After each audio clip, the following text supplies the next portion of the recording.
கடல் சீற்றத்தால் 500க்கும் மேற்பட்ட சவுக்கு மரங்கள் வேரோடு சாய்ந்தன. மயிலாடுதுறை மாவட்டத்தில் கடந்த 3 நாட்களாக தொடர் மழை பெய்து வருகிறது. அவ்வப்போது கடல் சீற்றத்துடன் காணப்படுகிறது. திருமுல்லைவாசல் முதல் பழையார் வரையிலான 8 கிலோமீட்டர் தூரத்திற்கு கடல் அரிப்பு ஏற்பட்டது. இதனால் வனத்துறை காப்புக்காட்டில் உள்ள 500க்கும் மேற்பட்ட சவுக்கு மரங்கள் வேரோடு சாய்ந்தன. கடலோர பாதுகாப்புக்கு அரணாக விளங்கும் மரங்கள் சாய்ந்து வருவதால் அந்த பகுதியில் கருங்கல் தடுப்புச் சுவர் அமைக்க வேண்டும் என அந்த பகுதி மக்கள் வலியுறுத்துகின்றனர்.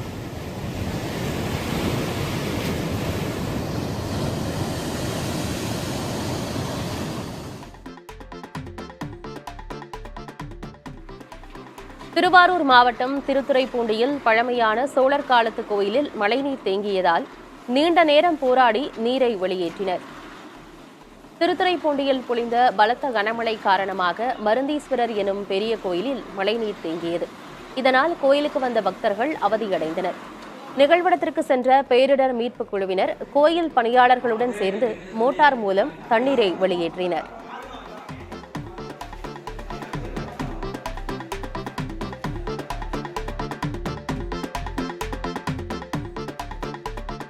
திருவாரூர் மாவட்டம் திருத்துறைப்பூண்டி அருகே ஆற்றின் கரைகளை விவசாயிகள் சொந்த செலவில் பலப்படுத்தி வருகின்றனர். மரைக்கா கோரை ஆற்றின் குறுக்கே அம்மலூர், ஓவரூர் கிராமங்களை இணைக்கும் பாலத்தின் கட்டுமான பணிகள் ஓராண்டிற்கு மேலாக நடைபெற்று வருகிறது. இந்நிலையில் கனமழையின் காரணமாக ஆற்றில் உடைப்பு ஏற்பட்டு பிழைத்தாங்கி வடிகாலுக்கு அதிக அளவிலான நீர் வரலாம் என விவசாயிகள் அச்சமடைந்துள்ளனர். அவ்வாறு நிகழ்ந்தால் 15 கிராமங்களுக்கு உட்பட்ட 5000 ஏக்கர் சம்பா சாகுபடி நீரில் மூழ்கிவிடும் அபாயம் உள்ளது. இதனையடுத்து ஆற்றின் கரைகளை தங்களது சொந்த செலவில் விவசாயிகள் பலப்படுத்தி வருகின்றனர். இந்த விவகாரத்தில் அதிகாரிகள் தங்களுக்கு உதவவில்லை எனவும் அவர்கள் வேதனை தெரிவிக்கின்றனர். ரூபாய் 60,000க்கு மேல விவசாயிகள்கிட்ட மன்றாடி போராடி அவர்கள்ட்ட வசூல் பண்ணி கட்டி கொண்டு இருக்கிறது வரையும் அரசாங்கத்திலேருந்து கவர்மெண்ட்ல பொதுப்பணியில் சொன்னால் எங்களுக்கு தெரியாதுங்கிறாங்க, பிடபிள்யூ சொன்னாலும் எங்களுக்கு தெரியாதுங்கிறாங்க. உடைக்கும் தரமால எங்கள் கவலையெல்லாம் தாங்க முடியும். எங்கள் உள்ள கையில் உள்ள காசெல்லாம் வயலில் போட்டாங்க. விவசாயிகளுக்கு ஒன்றும் வழி இல்லாமல் இருக்காத காரணத்தால் பிச்சு பிடுங்கி கொண்டு செஞ்சுக்கிட்டு இருக்கோம். எங்களுக்கு இந்த ஆற்றையும் நஷ்டம் பண்ணி கொடுத்து வடிகாலை கிளதாங்கி வடிகாலை வெங்காய தாமரை அகட்டி கொடுத்தா எங்கள் கவர்மெண்ட்டுக்கு நாங்கள் ஊருக்கே நன்றியாக இருக்கோம். திருவாரூர் மாவட்டம் திருத்துறைப்பூண்டி அருகே 750 ஏக்கர் நெற்பயிர்கள் தண்ணீரில் மூழ்கியுள்ளன. காவிரி படுகை மாவட்டங்களில் பெய்து வரும் கனமழையின் காரணமாக குமாரபுரம் கிராமத்தில் 750 ஏக்கர் சம்பா நெற்பயிர்கள் நீரில் மூழ்கியுள்ளன. தங்கள் பகுதியில் வயலும் வாய்க்காலும் ஒரே மட்டத்தில் இருப்பதும் வாய்க்கால் தூர்வாரப்படாததுமே இதற்கு காரணம் என விவசாயிகள் வேதனை தெரிவிக்கின்றனர். உடனடியாக நீரை வடிய வைக்க அதிகாரிகள் நடவடிக்கை எடுக்க வேண்டும் எனவும் வலியுறுத்தியுள்ளனர். அரசு அதிகாரிகள் உரிய இதை பார்த்துட்டு உடனே எங்களுக்கு இந்த தண்ணியை வடிய வைக்கிறதுக்கு உரிய நடவடிக்கை எடுக்கணும்னு உங்கள் புதிய தலைமுறை மூலமாக நாங்கள் கேட்டுக்கிறோம். ஏன் தண்ணி வடியலை? தூர் வாரணும். இதை சும்மா தூர் வாரி 6 வருஷம் ஆகுது சார். இது அதிகாரிகள் அந்த கோரை ஆறை தூர் வாரினா எங்களுக்கு தண்ணி இவ்வளவு நிற்காது, சீக்கிரமாக வடிஞ்சிடும்.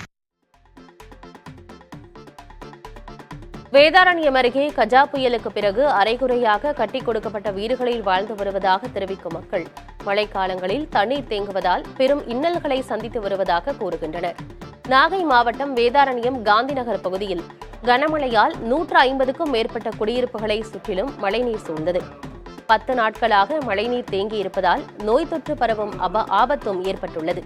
மழைநீரை வடிய வைக்க தேவையான ஏற்பாடுகளை செய்ய வேண்டும் என பாதிக்கப்பட்ட மக்கள் வலியுறுத்தியுள்ளனர்.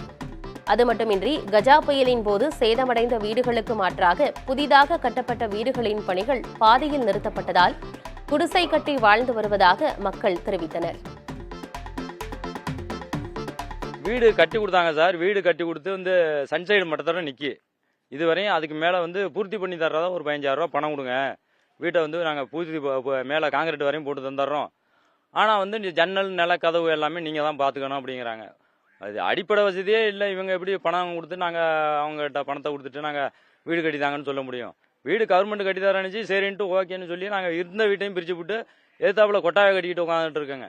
வீடு கட்டி தர்றேன்னு 3,10,000 வீடு கட்டி தர்றேன்னு வீட்டு வேலை ஆரம்பிச்சாங்க சார். நானெல்லாம் வீட்டை பிரிச்சுக்கிட்டு கொடுத்தேன். ஆனால் வீட்டை பிரிச்சுக்கிட்டு கொடுத்துட்டும் எங்களுக்கு அந்த வீட்டை முழுசா ஒன்று பூர்த்தி பண்ணலை சார். இப்போ நான் சவுதால் போடுறது கூட அந்த வீட்டில் மரம் இல்லாமல் சவுதால் நிற்க மாட்டாங்குது. ஆனால் இப்போ 2 கட்சிலையும் அந்த கட்சி மாறினா இந்த கட்சி சொல்கிறாங்க, இந்த கட்சி மாறினா அந்த கட்சி சொல்கிறாங்க சார். ஒவ்வொரு கட்சியும் எங்களுக்கு ஒன்று தான் சொல்கிறாங்க. கடல் சீற்றம் காரணமாக மீன்பிடிக்க செல்லாத காரைக்கால் மீனவர்கள் தங்களுக்கு உரிய நிவாரணம் வழங்க வேண்டும் என கோரியுள்ளனர். காரைக்காலில் 4 நாட்களாக கடல் சீற்றத்துடன் இருந்து வருகிறது. இதன் காரணமாக மீனவர்கள் மீன்பிடிக்க செல்லவில்லை. இதனால் தங்கள் வாழ்வாதாரம் பாதிக்கப்பட்டுள்ளதாக கூறும் மீனவர்கள் தங்களுக்கு உரிய நிவாரணம் வழங்க வேண்டும் என அரசாங்கத்தை வலியுறுத்தியுள்ளனர். அதேபோல மழைக்கால நிவாரணத்தை உயர்த்த வேண்டும் எனவும் மீனவ கிராமங்களுக்குள் தண்ணீர் வருவதை தடுக்க நடவடிக்கை எடுக்க வேண்டும் எனவும் கோரியுள்ளனர். மழை நிவாரணம் தர்றாங்க, அது எங்களுக்கு போதுமானதாக இல்லை. அதை அதிகப்படுத்தி எங்களுக்கு ஒரு 10,000 கொடுக்கணும்னு சொல்லிட்டு நாங்கள் காரை மாவட்ட மீனவ பஞ்சாயத்தருக்கும் பொதுமக்கள் சார்பாக கேட்டுக்கிறோம். அதை தவிர்த்து வருடம் எங்களுக்கு புயல் மழையினால் கடல் அரிப்பு ஏற்பட்டு ஊருக்குள்ளே தண்ணி வருது. அதை தடுக்கும் பொருட்டு எங்களோட நீண்டகால கோரிக்கையை கடற்கரையில் கருங்கற்களை கொட்டி எங்களுக்கு பாதுகாப்பு தரணும். கடலூர் மாவட்டம் வேப்பூர் அருகே போதிய வளர்ச்சி இல்லாததால் 2 ஏக்கர் நெற்பயிரை விவசாயி ஒருவர் டிராக்டரை கொண்டு அழித்துள்ளார். கீழ் ஒரத்தூர் கிராமத்தைச் சேர்ந்த ராஜசேகர் 2 ஏக்கர் பரப்பளவில் சம்பா நெற்பயிர் நடவு செய்துள்ளார். இந்நிலையில் பயிர்கள் வளர்ச்சி குன்றி சேதமடைந்துள்ளது. இதனால் மாற்று பயிர் செய்வதற்காக அவர் நெற்பயிரினை டிராக்டர் கொண்டு அழித்தார். நெற்பயிர் போதிய வளர்ச்சி அடையாததற்கு நோய் தாக்குதலே காரணம் எனவும் தனக்கு உரிய இழப்பீடு வழங்க வேண்டும் எனவும் ராஜசேகர் கோரிக்கை விடுத்துள்ளார். இதுகுறித்து உதவி வேளாண் இயக்குநர் கீர்த்தனாவிடம் கேட்டபோது இதற்கு நோய் தாக்குதல் காரணமில்லை என தெரிவித்தார். இதுகுறித்து ஆய்வு செய்து நடவடிக்கை எடுக்கப்படும் எனவும் தெரிவித்தார்.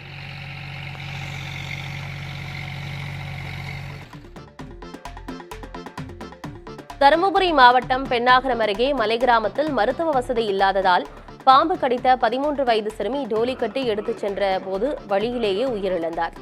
பெண்ணாகரம் வட்டம் வட்டுவன அள்ளி ஊராட்சிக்கு உட்பட்ட அலக்கட்டு மலை கிராமத்தில் 40க்கும் மேற்பட்ட குடும்பங்கள் வசித்து வருகின்றன. அங்கு 8ஆம் வகுப்பு பயின்ற 13 வயது மாணவி கஸ்தூரியை விஷப்பாம்பு கடித்துள்ளது. இதை அறிந்த கிராம மக்கள் சரியான போக்குவரத்து வசதி இல்லாத காரணத்தால் டோலி கட்டி வனப்பகுதியில் உள்ள சாலையின் வழியே மலையடிவாரத்தில் உள்ள சீங்காடு கிராமத்திற்கு எடுத்துச் சென்றனர். ஆனால் செல்லும் வழியிலேயே சிறுமி கஸ்தூரி உயிர் பிரிந்தது. இதனையடுத்து வழியிலேயே உயிரிழந்த சிறுமியின் உடலை டோலி மூலமாக மீண்டும் மலை கிராமத்திற்கு எடுத்துச் சென்றனர். உரிய சாலை மற்றும் மருத்துவ வசதிகளை ஏற்படுத்தி தர வேண்டும் என மலை கிராம மக்கள் கோரிக்கை விடுத்துள்ளனர்.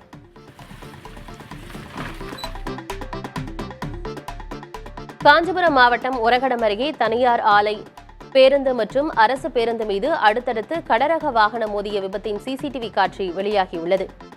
ஒரகடம் அருகே வைப்பூரில் வண்டலூர் வாலாஜாபாத் நெடுஞ்சாலையில் சாலை கடக்க முயன்ற தனியார் ஆலை பேருந்து மற்றும் அரசு பேருந்து மீது கனரக லாரி மோதி விபத்து ஏற்பட்டது. கடந்த 24ஆம் தேதி நடந்த இந்த விபத்தில் அரசு பேருந்து மற்றும் தனியார் ஆலை பேருந்தில் பயணித்த 10க்கும் மேற்பட்டோர் காயமடைந்தனர். தற்போது விபத்து தொடர்பான அதிர்ச்சியூட்டும் சிசிடிவி காட்சி வெளியாகியுள்ளது.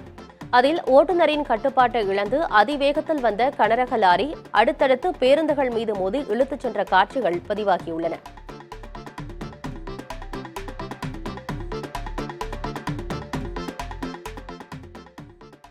புதுக்கோட்டை மாவட்டம் கரம்பக்குடியில் பெண்களை கட்டி போட்டு குழந்தைகளை கொன்று விடுவதாக மிரட்டி நகைகளை திருடிச் சென்ற முகமூடி கொள்ளையர்களை காவல்துறையினர் கைது செய்தனர். பச்சநாயகம் குளம் குடியிருப்பைச் சேர்ந்த ஐயப்பன் என்பவர் சிங்கப்பூரில் வேலை செய்து வருகிறார். இவரது மனைவி, குழந்தைகள் மற்றும் தாய் ஆகியோர் சொந்த ஊரில் வசித்து வருகின்றனர். கடந்த 9ஆம் தேதி இவர்களது வீட்டிற்குள் நுழைந்த 2 பேர் கைகளை கட்டி போட்டு குழந்தைகளை கொன்று விடுவதாக மிரட்டியுள்ளனர். இதையடுத்து பீரோவில் இருந்த 45 சவரன் நகைகளை கொள்ளையடித்துவிட்டு தப்பியோடியுள்ளனர். இது தொடர்பாக 2 தனிப்படை அமைத்து கொள்ளையர்களை தேடி வந்த நிலையில் சிசிடிவி காட்சிகளின் அடிப்படையில் திண்டுக்கல் மற்றும் மதுரையைச் சேர்ந்த 2 பேரை கைது செய்துள்ளனர். தப்பியோட முயன்றபோது ஒருவரின் கை, கால் உடைந்து மருத்துவமனையில் அனுமதிக்கப்பட்டுள்ளார். பெண்கள் தனியாக இருக்கும் வீடுகளை மட்டும் குறிவைத்து கொள்ளையடித்தது விசாரணையில் தெரியவந்துள்ளது. திருநள்ளாறில் உள்ள உலக புகழ்பெற்ற சனீஸ்வர பகவான் ஆலயத்தில் கார்த்திகை மாத தேய்பிறை பிரதோஷ பூஜை வெகு சிறப்பாக நடைபெற்றது. முன்னதாக நந்தி பகவானுக்கு மஞ்சள், பால், தயிர், சந்தனத்தால் அபிஷேகம் செய்யப்பட்டது. இதையடுத்து மகா தீப ஆராதனை காண்பிக்கப்பட்டது. பிரதோஷ பூஜையில் ஏராளமான பக்தர்கள் பங்கேற்று தரிசனம் செய்தனர்.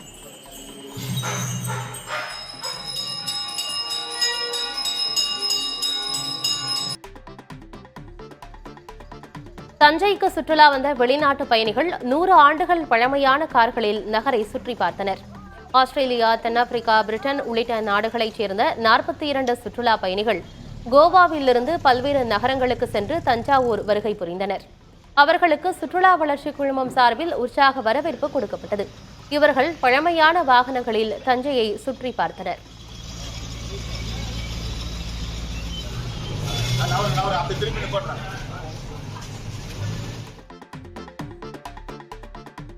தொடர் மழையால் தஞ்சை மாவட்டத்தில் 75 வீடுகள் சேதமடைந்திருப்பதாக மாவட்ட நிர்வாகம் தெரிவித்துள்ளது. கடந்த 2 நாட்களாக தஞ்சையில் இடைவிடாது மழை பொழிந்தது. இதனால் ஈச்சன் விடுதி, பேராவூரணி, மதுக்கூர் உள்ளிட்ட பகுதிகளில் 2367 ஏக்கர் பரப்பளவிலான சம்பா, தாளடி பயிர்கள் தண்ணீரில் மூழ்கியுள்ளன. வயல்களில் தேங்கியுள்ள தண்ணீர் வடிந்து செல்வதற்கு வசதியாக கல்லணையிலிருந்து காவிரி, வெண்ணாறு, கல்லணை கால்வாயில் தண்ணீர் திறந்து விடுவது தொடர்ந்து 3வது நாளாகவும் நிறுத்தப்பட்டது. இந்நிலையில் கனமழையால் 75 வீடுகள் சேதமடைந்திருப்பதாகவும் 12 கால்நடைகள் உயிரிழந்திருப்பதாகவும் மாவட்ட நிர்வாகம் தெரிவித்துள்ளது.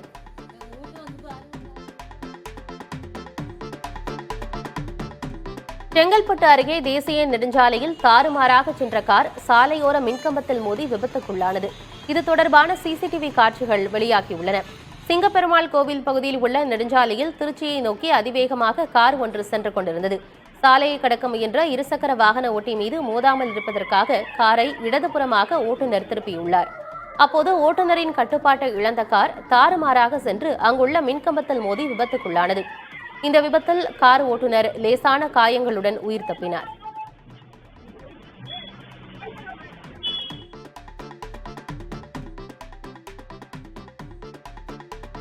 பருவநிலை மாற்றத்தால் தேனி மாவட்டம் கம்பம் பகுதியில் திராட்சை விவசாயம் பாதிக்கப்பட்டிருப்பதாக விவசாயிகள் கவலை தெரிவித்துள்ளனர். வெயில், மழை என மாறி மாறி வருவதால் திராட்சை பழங்கள் கொடியிலேயே உதிர்வதாக தெரிவிக்கின்றனர். மேலும் திராட்சையில் பூஞ்சான் நோய் ஏற்பட்டுள்ளதால் விளைச்சல் பாதிக்கப்பட்டு கடும் நஷ்டமடைந்துள்ளதாக விவசாயிகள் கூறுகின்றனர்.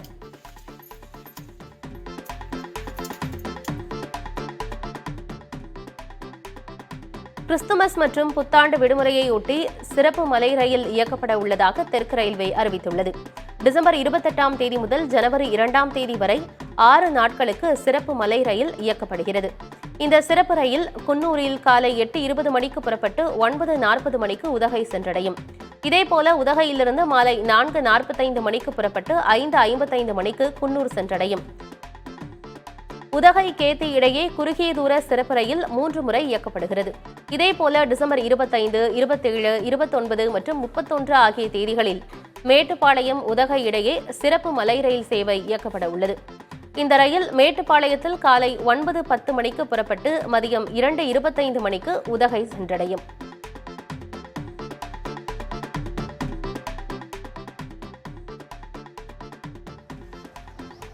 மதுரை மாவட்டம் மேலூரில் டங்ஸ்டன் கனிம சுரங்கத்திற்கு எதிராக கடையடைப்பு போராட்டம் நடத்தப்பட்ட நிலையில் அமைச்சர் மூர்த்தி நடத்திய பேச்சுவார்த்தைக்கு பிறகு போராட்டம் வாபஸ் பெறப்பட்டது. அரிட்டாப்பட்டி கிராமத்தில் டங்ஸ்டன் கனிம சுரங்கம் அமைப்பதற்கான ஏற்பாடுகள் நடைபெற்று வருகின்றன. இதற்கு அந்த பகுதி கிராம மக்கள் கடும் எதிர்ப்பு தெரிவித்து வருகின்றனர். நேற்று 48 கிராம மக்கள் ஒன்று கூடி கண்டனத்தை தெரிவித்தனர். இந்நிலையில் கனிம சுரங்கம் அமைக்கக்கூடாது என கூறி 2000க்கும் மேற்பட்ட கடைகளை அடைத்து போராட்டத்தில் ஈடுபட்டனர். பொதுமக்களிடம் அமைச்சர் மூர்த்தி பேச்சுவார்த்தை நடத்தினார். அப்போது தமிழக அரசே திட்டத்தை அனுமதிக்காது என்பதால் போராட்டத்தை கைவிட வேண்டும் என கேட்டுக்கொண்டார். மேலும் முதலமைச்சர் இது தொடர்பாக கடிதம் எழுதியிருப்பதாகவும் இதனால் இனி போராட்டம் நடத்த வேண்டாம் எனவும் கேட்டுக்கொண்டார். இதையடுத்து போராட்டத்தை கைவிட்டு கடைகளை திறந்தனர்.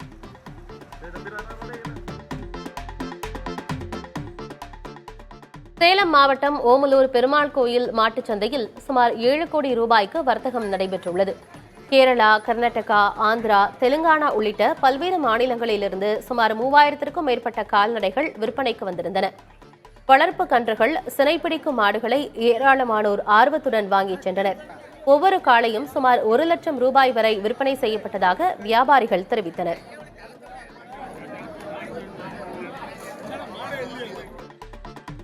தென்காசி மாவட்டம் கடையநல்லூர் அருகே யானைகள் விளைநிலத்திற்குள் புகுந்து தென்னை, பாக்கு, தேக்கு மரங்களை சேதப்படுத்தியுள்ளன.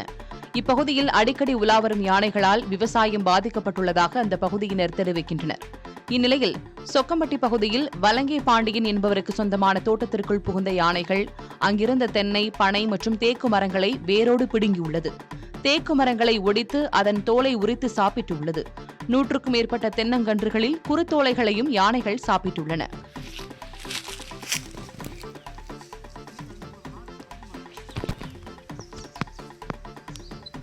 இதேபோல ஈரோடு மாவட்டம் கடம்பூர் மலைப்பகுதியில் சோள பயிர்களை காட்டு யானைகள் சேதப்படுத்தியுள்ளன. இதனால் 5 லட்சம் ரூபாய் மதிப்பிலான மக்காச்சோள பயிர்கள் சேதமடைந்துள்ளதாக விவசாயிகள் தெரிவிக்கின்றனர்.